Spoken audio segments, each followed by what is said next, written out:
Let me guess. You didn't click this video because you're curious about productivity theory. You clicked it because there's something sitting on your to-do list right now that's been there for 3 weeks.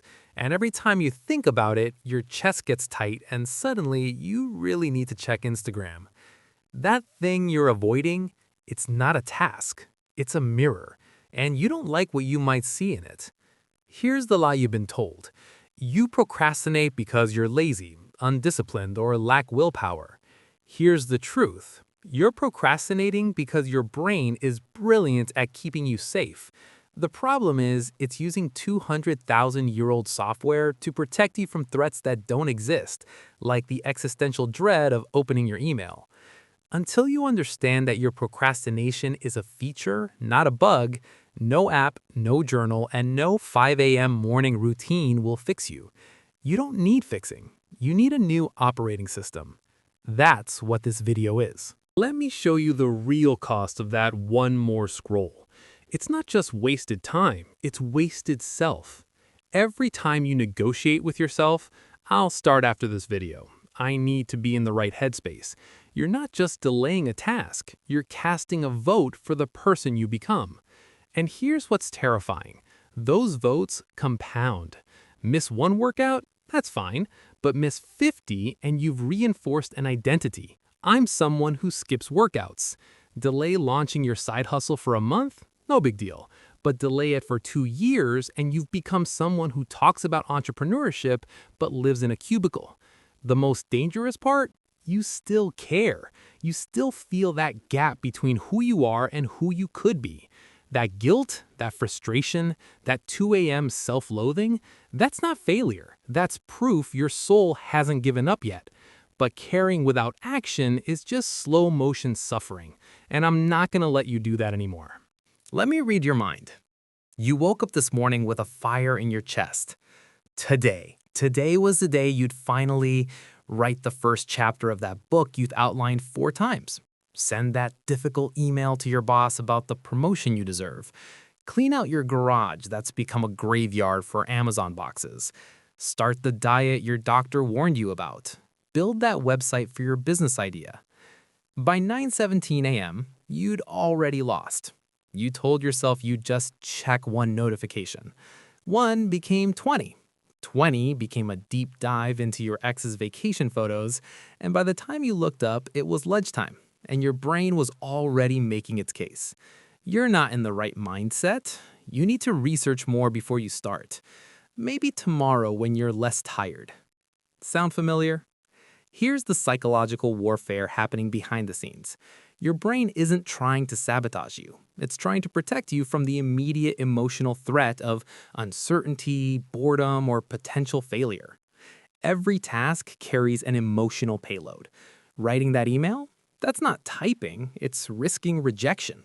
Starting that diet? That's not meal prep, it's confronting decades of comfort eating identity. Building that website? That's not code, it's proof you might not actually have what it takes. Your brain sees these emotional threats and hits the panic button. Escape now. And the modern world has infinite escape hatches optimized to perfection. So you don't just procrastinate, you self-soothe with digital anesthesia.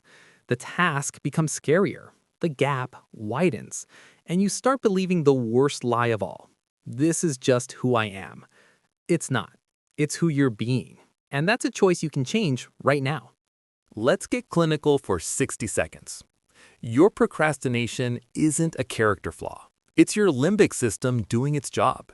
This ancient part of your brain is designed for one thing: avoid immediate pain, seek immediate reward.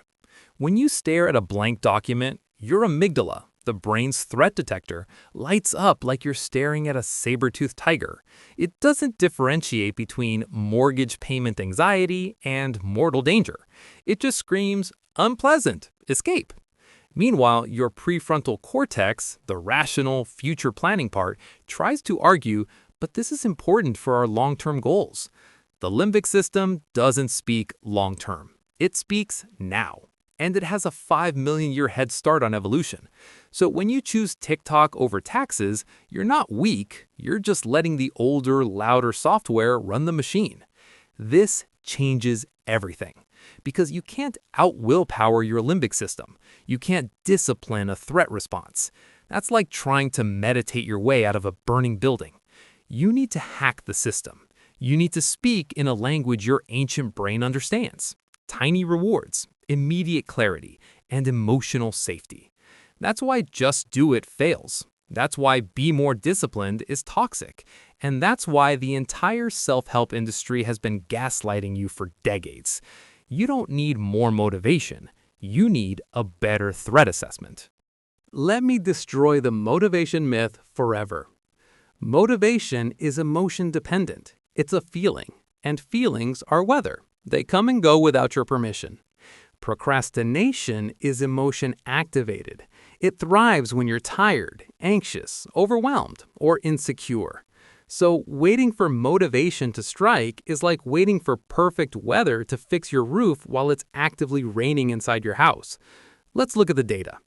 92% of New Year's resolutions fail by February. Not because people don't want them, but because they're motivation-based. Gym memberships skyrocket in January, but attendance drops 70% by March. The motivation fades, and the system wasn't built for the absence of it.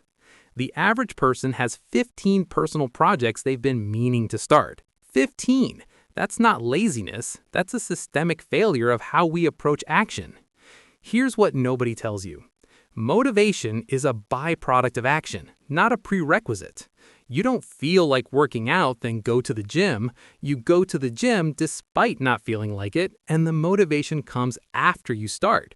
It's the reward, not the requirement. But we've reversed the formula. We've been sold the idea that we need to feel inspired before we act, and that belief is the single greatest inhibitor of human potential in the modern age. You don't need more inspiration, you need implementation insurance, a system that runs when motivation is zero. That's what S.T.A.R.T is. Introducing S.T.A.R.T. The S.T.A.R.T system isn't another productivity hack. It's a psychological override designed for the moments when you're at your worst. It's what you use when it's 11 p.m., you're exhausted, and that task is still lurking. It's what you use when you failed 3 times already today, and you're one more failure away from quitting.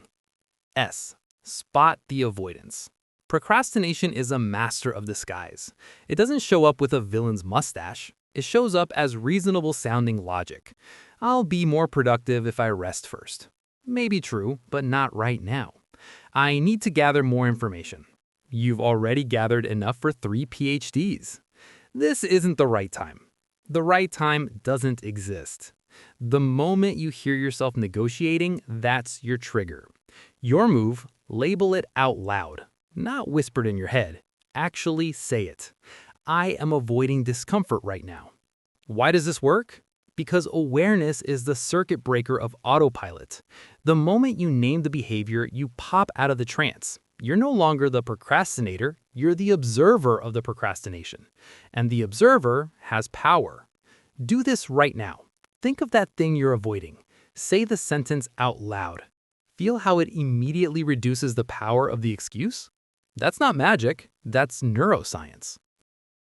Tolerate the discomfort. This is where champions are made. And by champions, I mean people who can tolerate feeling like crap for 90 seconds. The goal isn't to make the discomfort disappear. The goal is to survive it long enough to take action. Here's the physiological secret. Emotional peaks last about 90 seconds if you don't feed them. The feeling of, I can't do this, is like a wave. It crests, and if you don't grab your phone and scroll, it crashes and dissipates. So your instruction is stupidly simple. Sit with it for 60 seconds. Set a timer. Stare at the task. Let the feeling hit you like a wave. Don't argue with it. Don't analyze it. Just exist in the same room as it. Ask, can I survive this feeling for 1 minute? The answer is always yes. You've survived 100% of your worst days so far. This is the skill procrastination tries to kill: emotional endurance, the ability to feel uncertainty, boredom, or fear and not run. Every time you tolerate the discomfort, you're training your brain, this feeling isn't a threat. It's just a feeling. And that training compounds faster than any habit tracker. Act small, stupidly small. If your first step is write the book, you will fail. Your brain sees write book and calculates 400 hours of work, 200 opportunities to fail, and 50 moments of crushing self-doubt. Overwhelm is procrastination's fertilizer. The solution? Shrink the action until it's almost insulting. Not write the report, but write one terrible, grammatically incorrect sentence. Not clean the garage, but put one item in a trash bag.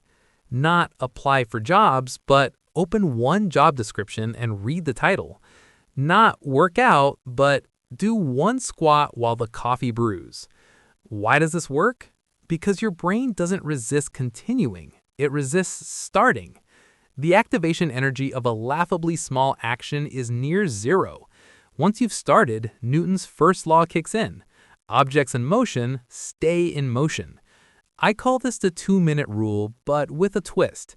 Make it so easy that success is guaranteed. Not write for 2 minutes, but write one word. The goal isn't progress. The goal is initiation, because initiation rewires your identity from avoider to starter. And here's the kicker.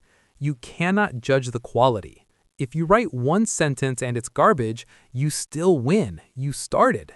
The quality is irrelevant for the first 30 days. All you're doing is proving to your brain, starting doesn't kill me. Remove friction. Your environment is the invisible hand on your steering wheel. If your phone is next to you while you work, you will scroll. Not because you're weak, but because it's easier than working. If your gym clothes are buried in a drawer, you won't exercise. Not because you're lazy, but because friction kills momentum. Discipline is just good environmental design. Here's how to engineer your world like a pro. For action, night before setup, lay out your work clothes, open the document you'll start with, put your running shoes by the door. Decision-making is friction. Eliminate it. One tab rule. Close everything except the one thing you're doing. Multitasking is procrastination's cousin. Default open. Make your work file the first thing that opens when you start your computer. Make starting easier than scrolling. For distraction, phone exile. During work blocks, your phone is in another room. Not face down, another room. The 20-second walk creates enough friction to break the impulse. App blockers. Use Freedom, Cold Turkey, or Leech Block to make distracting sites require a 15-step process to access. Friction login. Log out of all social media. Make the password something annoying like I am wasting my life 2024. Every additional step is a chance for your rational brain to catch up. The principle, make the right choice the lazy choice. Track identity, not tasks. This is the identity level hack that makes everything else stick. Traditional tracking asks, did I finish the project? This is catastrophic because most projects take longer than a day. You track incomplete long enough and you reinforce, I'm a failure. Instead, track this. Did I show up as the person who starts? This is binary. It's a yes-no question you can answer every single day. Did you write one sentence? Yes equals you are a writer. Did you put on gym clothes? Yes equals you're an athlete. Did you open the budget? Yes equals you are financially responsible. Each yes is a vote for a new identity.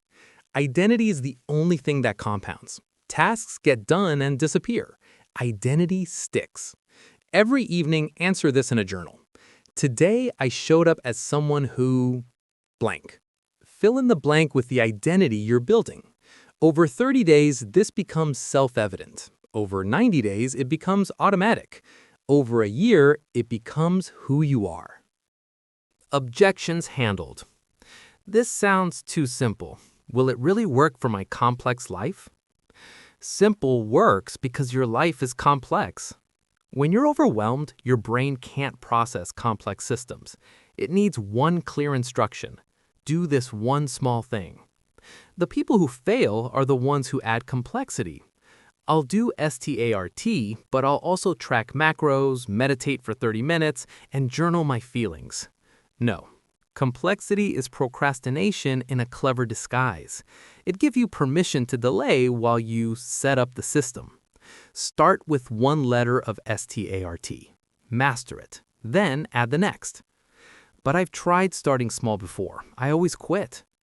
You didn't quit because starting small doesn't work. You quit because you secretly despise the small action. You wrote one sentence, then thought, this is pathetic. I should be writing pages. You went to the gym for 5 minutes, then felt embarrassed. You raised the bar before the identity had time to root. Starting small only works if you celebrate the small. If you write one sentence, you win. If you do one push-up, you're an athlete for the day. The goal isn't the volume, it's the repetition of initiation. You have to make peace with looking foolish for 30 days. After that, the identity takes over and the volume increases naturally. What if I do the small action and still don't want to continue? Perfect. You're not supposed to want to continue. You're supposed to prove to yourself that starting is survivable. The first 30 days aren't about building momentum. They're about building trust. Your brain doesn't trust you to follow through because you've broken promises for years. So you make a tiny promise, I will write one sentence, and you keep it every day. After 30 kept promises, your brain goes, oh, we actually do what we say now. Then it starts cooperating. But you have to earn that trust back, and you earn it with micro-promises, not grand declarations. This sounds like it will take forever. I need results now. You need to hear this. The pain you're feeling right now is the result of trying to rush. Every time you've tried to fix procrastination overnight, you failed and made it worse. You've reinforced, I can't even stick to a productivity system. You don't need fast results. You need permanent results. S.T.A.R.T isn't a sprint. It's a permanent identity upgrade. But here's the paradox. By focusing on identity over outcomes, outcomes come faster. Why? Because you're no longer stopping and starting. You're just living as someone who takes action. The person who writes one sentence every day has a book in a year. The person who tries to write a chapter once a month has nothing but guilt. Slow is smooth. Smooth is fast. The identity shift. Lean in. This is the moment everything clicks. You've been asking, how do I stop procrastinating? That's the wrong question. The right question is, who do I need to become so that action is automatic? Procrastination isn't a behavior you need to stop. It's an identity you need to outgrow. You are currently someone who waits for certainty, comfort, and motivation. That identity was built through thousands of tiny actions, skipping the gym, delaying the email, choosing comfort. Now, you must become someone who acts without prerequisites. This is the shift. You are not someone who defeats procrastination. You are someone who doesn't negotiate with it. You don't feel like it. You don't wait for the right mood. You don't need inspiration. You just start. And here's the secret that makes this permanent. You practice this identity when it's easy, so it's automatic when it's hard. You do your one sentence when you're feeling good. You do your one push-up when you're energized. You build the habit of starting before the storm hits. Because when you're exhausted, anxious, and overwhelmed, you won't have the energy to be disciplined. You'll only have the energy to be who you are. Make who you are someone who starts. Practical daily reset. Here's your 5-minute identity declaration. Do this before you close this video. Step 1. The confession. 30 seconds. Write down one thing you've been avoiding. Not 3, not 5, 1. The one that makes your stomach tighten. Step 2. The shrink. 30 seconds. Reduce it to a 2-minute action so small it's embarrassing. Not write the report, write one bullet point. Not fix finances, open one account and look at the balance. Step 3. The exile. 30 seconds. Right now, physically move your phone to another room. Not silent, not face down, another room.